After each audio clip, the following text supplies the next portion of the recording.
Hey guys, and welcome back to Castle Crush, and today we are going to be talking about the best epic cards in Castle Crush, and there are quite a lot to choose from, but I think this one is rather tough, but I do think there are some that are definitely pretty good, so we're going to talk about all of them pretty much, although some of them I'm only going to go over very briefly, but I will talk about which one I think is the best and some of the worst ones, and it's kind of like the legendary video. We'll go over things kind of like that, but I'm not going to rank all of them because some of them are just simply too difficult to rank just in an exact order, right? So let's get started here. From some that aren't very good, well, the Jester, I think, used to be better. They nerfed it a little bit, and the Jester, I really don't see it used quite as much as I used to. It used to be kind of a really staple card of sort of rushing decks. The Unchained Demon used to be used a lot. I mean, when it first came out, it was pretty OP, and I think they toned it down a bit. And the Unchained Demon now is more of like sort of a niche strategy. It's a more of a specialized strategy that you don't see quite as much. Although I still run across people trying to use the Unchained Demon, but not nearly as many as there were for a little while. It used to be like almost a meta deck at one point after it was released. I mean, I even used it and I thought it was good then. So, oh man, I don't know if I can keep track of them talking about them all this way. Let's just keep talking in order here. Mana Ritual is a good card. I mean, the mana ones are kind of hard to judge because they're used in certain strategies and they're not useful in other strategies. Mana Ritual can be great for getting combos out very quickly when you need to get cards out back to back. Mana Extra Crystal is obviously very good for decks that have a high mana cost. If your average mana cost is very high, then Extra Crystal can be useful because it will get you to a higher mana crystal level faster, so you can more quickly get to that mana cost for your deck. What's the next card here? Metamorph. Metamorph is a good card, I think. Depends on the deck you're playing against, but with its strategy, it can work very, very well. Right, if you go up against the right type of deck with Metamorph, it's an insanely good card. For 2 mana, and you can Metamorph, you can Metamorph like 2 dragons back to back sometimes, and totally just the Metamorph can literally just end the match if you Metamorph the right stuff. If someone starts a match and they Metamorph like 2 Mud Elementals, or 3 Mud Elementals, plus the original, like you're probably done unless you have a very particular deck. So Metamorph, I think, is a sort of upper tier card. The Angel is also down here. I'm really going through in kind of a random order now. I'll try and just go from lowest mana to highest mana. The Angel, I think, is a good card as well, obviously, because the Angel is in a lot of meta strategies. And, you see it paired with the Golem a lot in particular, but you can also use it with a variety of other cards to also be good. For example, you can use it with the Hollow Knight and rushing decks. That's been a little bit of a meta strategy. I saw people trying to do that in the last tournament here. So it can work with rushing decks. It can work with sort of like more balanced deck strategies. And overall, the Angel, it's a pretty good card at the moment. It's a pretty good card just because she fits so well into so many different strategies. So Protection. Protection is pretty much exclusively used in rushing decks, and that's pretty much it. Like, you can try and use it in other situations, but it's pretty much only worth it in rushing decks. And its effectiveness there is even questionable, as there are many rushing decks, meta rushing decks, that don't use Protection. So I think Protection's kind of just a mid-tier card, because it does have its uses, but I don't think it's really that great. So then Shock. I think Shock is definitely not the best card, but it does have a use because it can remove... Shock can remove Reapers, Angels, and Phoenixes in egg form. It can also remove storm elementals when they're first played really easily, and for only 3 mana. Well, I guess 3 mana is the same cost as arrows, but storm elemental's never usually weak enough for arrows, so Shock is a pretty cost-effective option for Storm Elemental to just quickly play, and I've seen people take out Storm Elemental early in matches with Shock. I've used it quite a bit. So, I mean, I think Shock has some uses for sure, but I don't see it in that many good decks. I don't know. I use it in one of mine. I used it in my Catapult decks sometimes, just to try and stop rushing decks, but I don't know. Beyond that, it's not super useful. It's pretty much not useful against like other cards than just those particular ones, and obviously like the Fan Dancer would work well against too. So what's next here? Right, did we talk about the Unchained Demon? I think, yeah, we did talk about the Unchained Demon. So how about next the Reaper? Reaper, it's obviously been used in some like really powerful strategies, and rushing decks have been viable for so long now and just really good for so long that I think the Reaper is generally a good card because you can use it defensively as well. And, you know, it is a counter to a lot of things defensively, although I don't see it used as much anymore in defensive decks. So I feel like people have found better cards for that purpose. And I've only played one opponent maybe anytime recently I can remember specifically using a Reaper defensively. So I think they're mostly for rushing decks, and while they are very good, they're not like the only thing you can use in rushing decks, so I think they're kind of mid-tier now.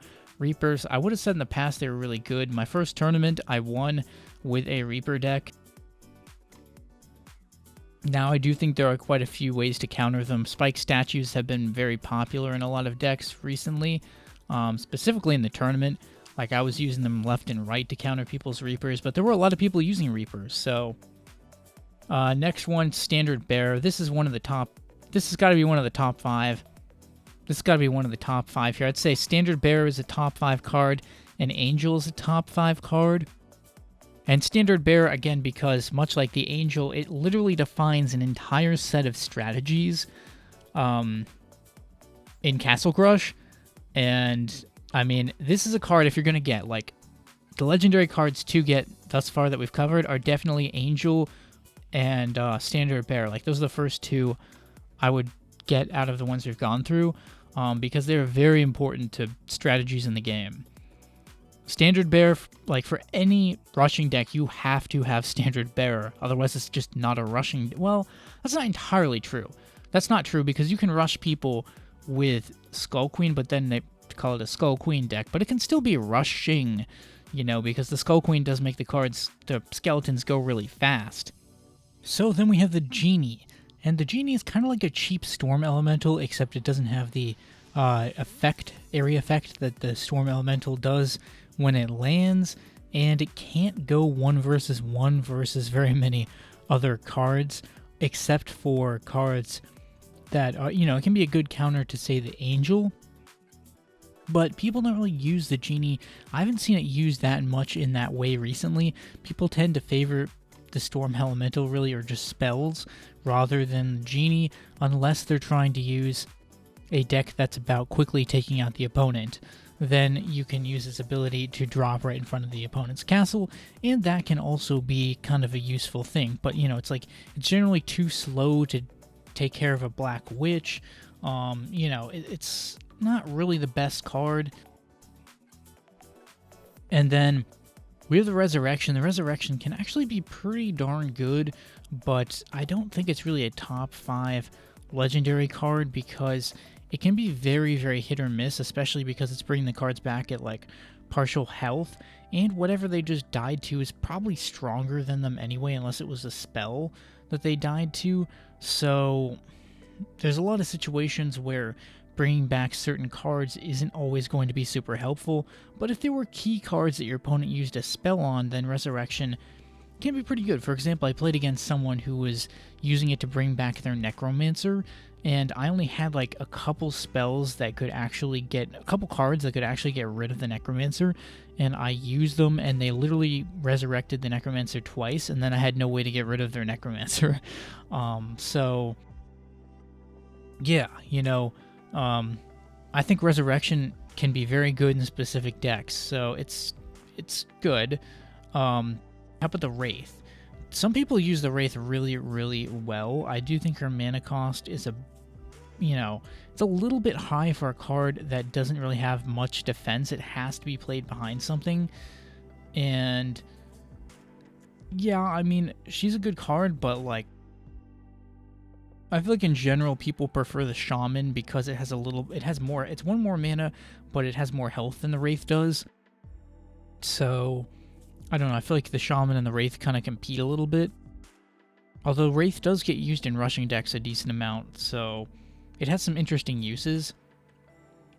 And what's next? I'm going to probably end up missing something. Boneyard, of course, Boneyard. Boneyard, man, this one's tough. It's definitely not number one. Previously, I had it listed as the number one epic card. It's definitely not listed now. At that point in time, the Boneyard was 4 mana, and 4 mana for a card that did what Boneyard did and could be used in rushing decks because of its low mana cost, it was really good. It was a really good card at 4 mana. People still think Boneyard is kind of a cheap card. Imagine it at 4 mana, it was really good. So, at 6 mana, I still see plenty of people use Boneyard because it has good synergy with Skull Queen, so it still gets used a lot in Skull Queen decks. And some people still try to use it maybe in rushing decks too, although I think its mana increase has somewhat killed the amount of rushing decks you see Boneyard used in, because there are generally other cards for 6 mana that you might go for, or 6 mana isn't necessarily worth Boneyard. Because the thing with Boneyard at 4 mana was that I actually used it as like a starter card in my rushing decks. I would just try and get it out really, really as quick as possible and start my rushes with Boneyard. But at 6 mana, you can't start your rushes with Boneyard unless you use Mana Ritual, and that only works in some matches because there's just going to be a lot of matches where you don't draw the Mana Ritual, and then you can't use it. So, I don't know. I don't think Boneyard is top 5 anymore. I really don't. I think at 5 mana, maybe it still was top 5, but at 6 mana, I don't think Boneyard is top 5. Although it is very good for Skull Queen decks, but I'm not sure that it's still top 5. But we'll have to see when we look at these other cards here. So next you have the Demon. The Demon, I'm tempted to say the Demon's top 5. We'll have to look at this a little bit more closely. The thing with the Demon is its ability is quite good, right? Its ability to remove opposing troops, especially good because it can affect the Wraith. So it's a direct counter to the Wraith. If you catch the Wraith as the weakest troop, it's also a counter to numerous other things, Angels, Reapers, etc., assuming they don't have protection. And it can do a pretty decent amount of damage to combo kills with like other stuff. For example, Demon plus Lightning, I think, can kill a dragon. It's a little expensive, but you gotta do what you gotta do. So, I think the Demon's a good card, and I think it's potentially top 5. I see it used enough, I would call it top 5. Then we have the Mage. I've never been really high on the Mage for some reason. I've never really used it that much.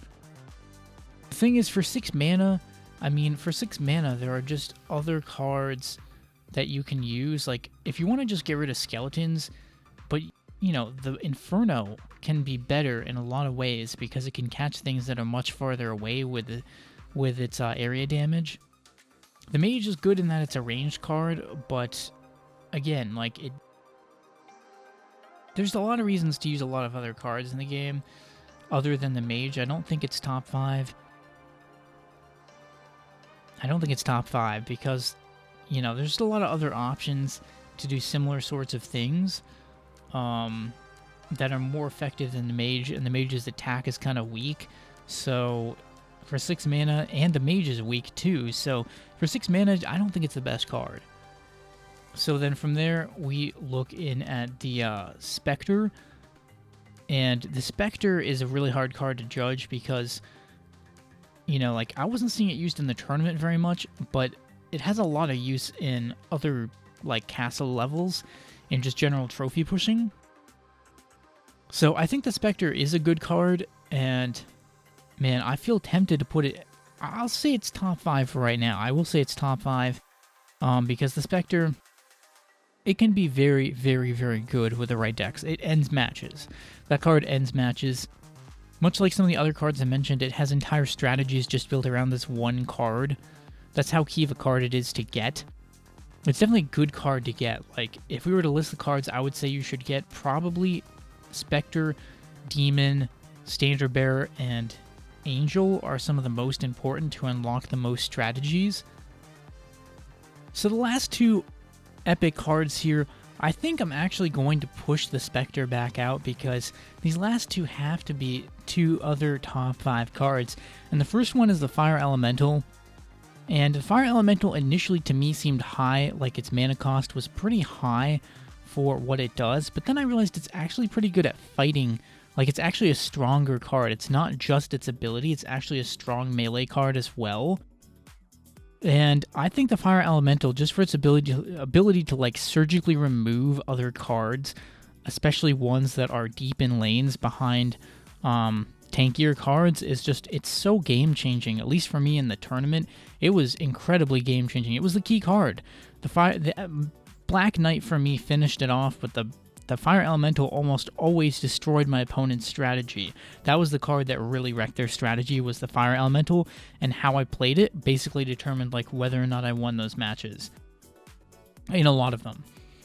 Its ability to remove Archer Queens, it can remove Archer Queens, it can destroy rushing stacks, you know, it can remove Necromancers, Angels, all kinds of problematic cards, Shamans, anything that really is tricky. It can't deal with an A Pirate very well, but, you know, and it's not going to deal with a Vampire, but a lot of cards that would otherwise be fairly difficult, the Phoenix too can deal with, you know, that card can handle it.